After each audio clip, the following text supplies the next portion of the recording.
ਉਹ ਇੱਥੋਂ ਬੜੀ ਮੁਸ਼ਕਲ ਨਾਲ ਇਹ ਕਿੱਟ ਕੱਢ ਕੇ ਲੈ ਗਏ ਨੇ ਕਿ ਅਸੀਂ ਆਪਣੀ ਉੱਥੇ ਤਾਮੀਰ ਕਰਾਂਗੇ ਕੋਠੀ ਜਾਂ ਬੰਗਲਾ, ਤੇ ਉਹਦੇ ਵਿੱਚ ਐਜ਼ ਏ ਬਰਕਤ ਵਾਸਤੇ ਲਾਵਾਂਗੇ। 1947 ਦੀ ਇੱਕ ਐਸੀ ਨਿਸ਼ਾਨੀ ਹਜੇ ਤੱਕ ਮੌਜੂਦ ਜਿਹੜੀ ਤੁਹਾਨੂੰ ਮਹਾਨ ਲੱਗੇ ਜਿਹਦਾ ਸੰਬੰਧ ਸਿੱਖਾਂ ਨਾਲ ਜਾਂ ਹਿੰਦੂਆਂ ਨਾਲ ਵੇਖ ਦੱਸਿਆ ਜੇ ਇੱਕ ਮਜ਼ਹਬੀ ਕਿਹਨਾਂ ਦੀ ਨਿਸ਼ਾਨੀ ਹੈ ਜਿਹੜੀ ਹਜੇ ਤੱਕ ਬਚੀ ਹੋਈ 1947 ਦੀ।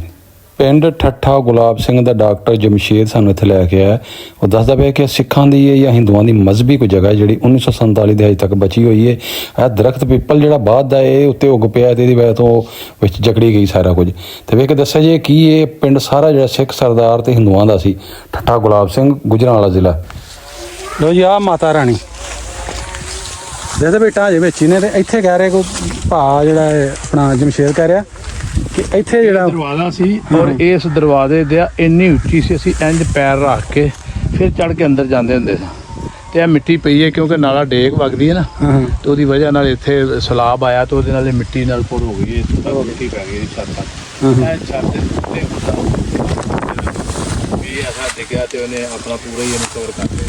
ਦੇਖੋ ਇਹ ਸਾਰੀਆਂ ਇੱਟਾਂ ਵਿੱਚ ਦਿੱਤੀਆਂ। ਇਹ ਪਿੱਪਲ ਦਾ ਬੂਟਾ ਬਾਅਦ ਚ ਹੋਇਆ 47 ਤੋਂ ਬਾਅਦ, ਉਹਦੀ ਵਜ੍ਹਾ ਤੋਂ ਹਜੇ ਤੱਕ ਬਚੀ ਨਹੀਂ। ਦੋਨੋਂ ਇੱਟਾਂ ਖਤਮ ਹੋ ਜਾਣੀਆਂ ਬਾਰਿਸ਼ਾਂ ਨਾਲ ਹੀ ਸਾਰਾ ਕੁਝ। ਇੱਥੇ ਜਿਹੜੇ ਉਹ ਆਏ ਸਨ ਸਿੱਖ ਭਾਈ ਆਪਣਾ ਜਿਹੜੇ ਆਂਦੇ ਹਨ ਵੀ ਸਾਡੇ ਦਾਦੇ ਇੱਥੇ ਰਹਿ ਕੇ ਗਏ ਨੇ, ਉਹ ਇੱਥੋਂ ਬੜੀ ਮੁਸ਼ਕਲ ਨਾਲ ਇਹ ਕਿੱਟ ਕੱਢ ਕੇ ਲੈ ਗਏ ਨੇ ਕਿ ਅਸੀਂ ਆਪਣੀ ਉੱਥੇ ਤਾਮੀਰ ਕਰਾਂਗੇ ਕੋਠੀ ਜਾਂ ਬੰਗਲਾ, ਤੇ ਉਹਦੇ ਵਿੱਚ ਐਜ਼ ਏ ਬਰਕਤ ਵਾਸਤੇ ਲਾਵਾਂਗੇ। ਅੱਛਾ ਜੀ, ਇਹ ਸੀ ਇਹਦਾ ਜੀ ਦਰਵਾਜ਼ਾ ਜਿਹੜਾ ਹੁਣ ਪੂਰਿਆ ਗਿਆ ਸਾਰਾ ਥੱਲੇ।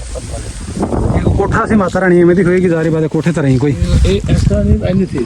ਅੱਛਾ, ਉਹ ਬਹੁਤ ਨਾ ਇਸ ਤਰ੍ਹਾਂ ਪਤਲੀ ਜੀ ਉੱਤੇ ਜਾ ਕੇ ਗੋਲ ਜੀ ਬਣੀ ਸੀ। ਪਤਲੀ ਹੋ ਕੇ ਇਮਨਾਬਾਦ ਸ਼ਾਇਦ ਇਹਨਾਂ ਦੀ ਨਾਲ ਦੀਆਂ ਖਲੋਤੀਆਂ ਨੇ ਮੁਕੰਮਲ ਵੀ ਅਜੇ। ਅੱਛਾ, ਬਿਲਕੁਲ ਉੱਤੇ ਜਾ ਕੇ ਇਸ ਤਰ੍ਹਾਂ ਮਿਲ ਜਾਂਦੀ ਮਨਾਰ ਤਰ੍ਹਾਂ ਜਦੋਂ ਇਕੱਠੀ ਹੋ ਜਾਂਦੀ ਸੀ। ਹਾਂ ਹਾਂ ਹਾਂ। ਤੇ ਉੱਤੇ ਉਹਦੇ 'ਚ ਇਹ ਇੱਥੋਂ ਦੇ ਜਿਹਨੂੰ ਪਹਿਲਾਂ ਇੰਟਰਵਿਊ ਕਰਕੇ ਆਇਆ ਨਾ ਮੈਂ ਰਹਿਮਤ ਅਜ਼ਾ, ਇਹਨਾਂ ਦੇ ਵਾਲਦ ਸਾਹਿਬ ਦਾਦਾ ਨੇ ਨਾ ਕਿਹਾ ਕਿ ਇਹਦੇ ਵਿੱਚ ਸ਼ਾਇਦ ਕੁਛ ਆਪਣਾ ਕੋਈ ਚਾਂਦੀ ਦੇ ਘੜੇ, ਕੋਈ ਸੋਨਾ ਦੇ ਵਜ੍ਹਾ ਕੋਈ ਇੱਦਾਂ ਚੀਜ਼ ਧਰ ਗਏ ਨੇ। ਤੇ ਉਹਨਾਂ ਨੂੰ ਇੱਥੋਂ ਆਪਣਾ ਨਾਲ ਸਾਈਆਂ ਨੂੰ ਲੈ ਕੇ ਤੇ ਇਹਨੂੰ ਜਿਹੜਾ ਨਾ ਉੱਤੋਂ ਪਟਵਾਇਆ ਗਿਆ, ਦੜਾਇਆ ਗਿਆ ਇਹਨੂੰ, ਯਾਨੀ ਕਿ ਇਹਨੂੰ ਦੇੜਿਆ ਗਿਆ, ਇਹਨੂੰ ਜਿਹੜਾ ਇਹਨਾਂ ਦੀਆਂ ਇੱਟਾਂ ਖੋਲੀਆਂ ਕਿ ਸ਼ਾਇਦ ਜੋ ਕੁਝ ਨਿਕਲੇਗਾ, ਸੋਨਾ ਜਾਂ ਐਵੇਂ ਚੀਜ਼ ਸੋਨਾ ਕੋਈ ਚੀਜ਼ ਨਿਕਲੇਗੀ, ਦੌਲਤ ਨਿਕਲਣ ਦੇ ਚੱਕਰ ਦੇ ਵਿੱਚ ਉਹਨਾਂ ਕੀਤਾ। ਲੇਕਿਨ ਸਾਈ ਜਿਹੜੇ ਨੇ ਨਾ ਉਹ ਉਸ ਤੋਂ ਬਾਅਦ ਸਾਈ ਵੀ ਹੈ, ਚੀਚਕ ਦੀ ਬਿਮਾਰੀ ਉਦੋਂ ਆਮ ਸੀ, ਤੇ ਚੀਚਕ ਦੀ ਬਿਮਾਰੀ ਦੇ ਨਾਲ ਉਹ ਬੰਦੇ ਜਿਹੜੇ ਨੇ ਜਿਨ੍ਹਾਂ ਨੇ ਮਤਲਬ ਢੁਆਈ ਜਾਂ ਜਿਹੜਿਆਂ ਨੇ ਢਾਣ ਵਾਲੇ ਸਨ, ਕੁਦਰਤੀ ਤੌਰ ਤੇ ਚੀਚਕ ਦਾ ਦੌਰ ਸੀ ਤੇ ਉਹ ਚੀਚਕ ਦੇ ਨਾਲ ਉਹ ਮਰ ਗਏ। ਲੇਕਿਨ ਫਿਰ ਇਹਦਾ ਨਾਂ ਉਹ ਤੋਂ ਬਾਅਦ ਮਾਤਾ ਆਉਂਦੇ ਹੁੰਦੇ ਹਨ ਚੀਚਕ ਨੂੰ ਦੇਸੀ ਲਫ਼ਜ਼ਾਂ 'ਚ, ਬਿਮਾਰੀ ਮਾਤਾ, ਤੇ ਉਹ ਫਿਰ ਮਾਤਾ ਰਾਣੀ ਦਾ ਨਾਂ ਰਹਿ ਗਿਆ। ਲੋਕ ਫਿਰ ਇਹਦੇ ਜਿਨ੍ਹਾਂ ਨੂੰ ਮਾਤਾ ਨਿਕਲਦੀ ਸੀ ਤੇ ਇਹਦੇ 'ਚ ਆਪਣਾ ਕੋਈ ਨਾ ਕੋਈ ਧਰ ਜਾਂਦਾ ਸੀ, ਕੋਈ ਚੀਜ਼ ਧਰ ਜਾਂਦਾ ਸੀ, ਫਿਰ ਜਿਵੇਂ ਸੁੱਖਾ ਲੋਕ ਸੁੱਖ। ਅੱਛਾ ਭਾ, ਮਾਤਾ ਉਹਨਾਂ ਨੇ ਰੱਖ ਦਿੱਤਾ, ਮਾਤਾ ਰਾਣੀਆਂ ਬਣਾਉਂਦੇ ਸਨ ਹਿੰਦੂ ਮਾਤਾ ਨੇ। ਅੱਛਾ, ਹਾਂ, ਉਹਨਾਂ ਦੇ ਮਜ਼ਹਬ ਵਿੱਚ ਜਿਵੇਂ ਆਪਣੀ ਮਸਜਿਦ ਹੈ ਨਾ ਸਾਡੇ, ਜਿਵੇਂ ਸਾਡੇ ਆਬਾਦਗਾਹ ਨੇ, ਇਹ ਉਹਨਾਂ ਦੇ ਹਿੰਦੂਆਂ ਦੀ ਕੋਈ ਨਾ ਮਾਤਾ ਰਾਣੀ ਮਾਤਾ ਨਿਕਲਦੀ ਹੈ ਤੇ ਉਹਦੇ ਆਰਾਮ ਹੁੰਦਾ ਹੈ। ਲਓ ਜੀ, ਵੇਖਣ ਵਾਲੇ ਜਿਹੜੇ ਹਿੰਦੂ, ਜਿਹੜੇ ਜਿੰਨੇ ਵੀ ਹਿੰਦੂ ਧਰਮ ਦੇ ਵੇਖਣ, ਉਹ ਦੱਸਣ ਕਿ ਮਾਤਾ ਰਾਣੀ ਤੁਹਾਡਾ ਇਤਿਹਾਸ ਕੀ ਹੈ, ਕਿਦੋਂ ਦੀ ਤੁਸੀਂ ਬਣਾਉਂਦੇ, ਤੁਹਾਡੇ ਕੀ ਇਹ ਮਜ਼ਹਬੀ ਤੁਹਾਡੇ ਜਿਹੜੇ ਉਹਦੇ ਹਿਸਾਬ ਨਾਲ ਕੀ ਹੈ, ਇਹਦਾ ਕੀ ਮੁਕਾਮ ਹੈ, ਇਹਦਾ ਕੀ ਮੁਕਾਮ ਹੈ।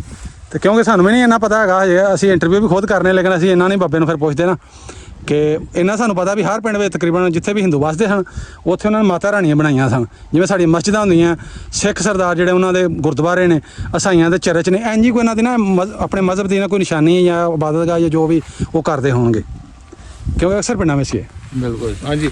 ਇਹ ਇਮਨਾਬਾਦ ਬਹੁਤ ਜ਼ਿਆਦਾ ਹੈ। ਇਮਨਾਬਾਦ ਤੇ ਕੰਪਲੀਟ ਨੇ ਮੁਕੰਮਲ ਜਿਹੜੀਆਂ